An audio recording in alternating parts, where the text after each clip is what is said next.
Let's take a look at a couple of problems that involve what we've just learned. Consider this one of Winnie Weightlifter. Number 1. Winnie Weightlifter holds a 900 kilogram barbell overhead. A. What force does she exert on the barbell in this stationary position? The answer is simple. We show the forces that act on the barbell and conclude her upward force is equal in magnitude to the weight of the barbell. We express G as 10 newtons per kilogram. So it turns out the barbell has a weight of 9,000 newtons. Part B. Suppose Winnie does the same beneath the surface of water in her community swimming pool. How much force does she then exert to hold the barbell stationary? Let's begin by making a force vector diagram. Aha! Can you see that the force required is less? That's because buoyancy lightens her load. We'll assume she can hold her breath for a sufficient time. We see that the upward force plus the buoyant force equals the barbell's weight, mg, which we have found to be 9,000 newtons. Which means that the force she exerts is, F is 9,000 newtons minus the buoyant force. So we've got to find the buoyant force that acts on the submerged barbell. BF, buoyant force, is equal to the weight of water displaced by the barbell, which equals mg, mass of the water times g. From density equals mass per volume, BF then equals density times volume for water times g. Note that the volume of water displaced equals the volume of the iron barbell. Let's get that volume from the density of iron.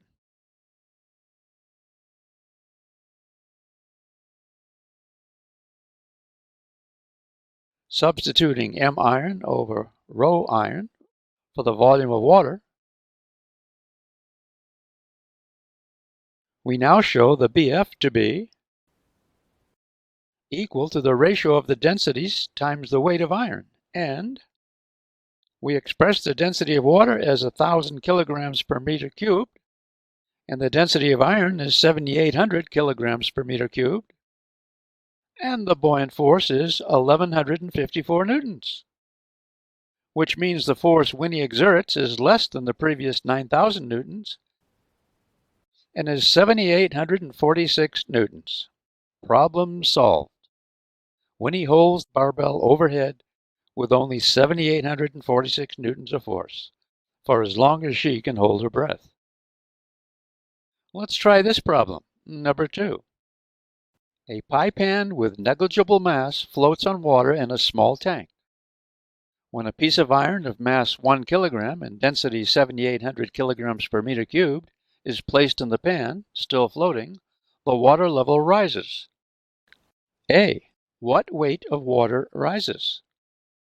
The answer is given by Archimedes' principle.